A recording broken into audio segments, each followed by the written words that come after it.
Thank you, Chair Napolitano, for holding this hearing today, and thank you to our witnesses for being here to provide their experiences and thoughts on actions designed to encourage greater resiliency and sustainability of wastewater utilities. Specifically, we'll hear how these can help in meeting the requirements of the Clean Water Act. In particular, I'd like to thank Mr. Kim Colson, Director of the Division of Water Infrastructure in my home state at the North Carolina Department of Environmental Quality. Mr. Colson is also the current president of the Council of Infrastructure Financing Authorities, so he's in a great position to provide insight on the needs of communities, not just from the state of North Carolina, but for the country. In February, we held a hearing on the broader topic of replacing and updating our nation's wastewater infrastructure.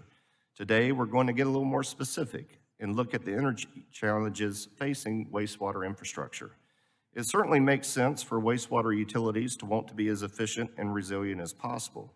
According to the EPA, for many municipalities, drinking water and wastewater facilities are their largest users of energy, often consuming 30 to 40% of their energy totals. EPA also notes that drinking water and wastewater operations account for 2% of the country's overall energy use. And it's fairly easy to see why. These facilities often use very large machinery, including pumps, drives, motors, and other equipment which operate 24 hours a day. Additionally, many facilities were designed and built in an era when energy costs were not as big a concern.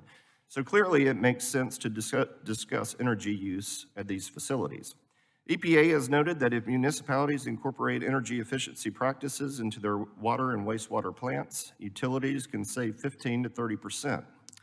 But you also have to consider the opportunity cost, especially for small municipalities. An important part of today's hearing is learning more about why a utility may not have an incentive to implement such measures. In addition to wastewater utility energy use, we are also going to hear about resiliency and mitigation of natural disasters.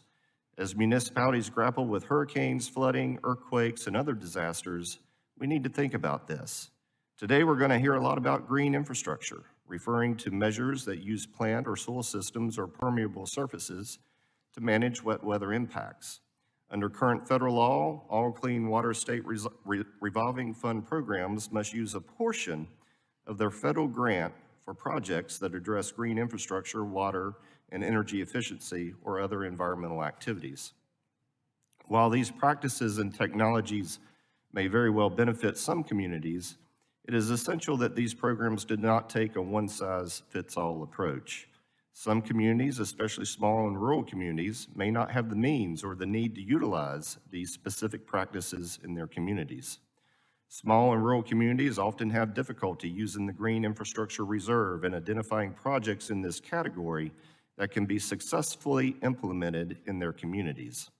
For example, while permeable pavement and other surfaces may be important to combat stormwater runoff in a large city, is it really the best use of funding for a community of a few thousand? Now, this is not necessarily suggestive of an opinion, but just a question, I think, that needs to be answered. I also look forward to hearing more about these issues from our panel of experts here today. Madam Chair, I yield back.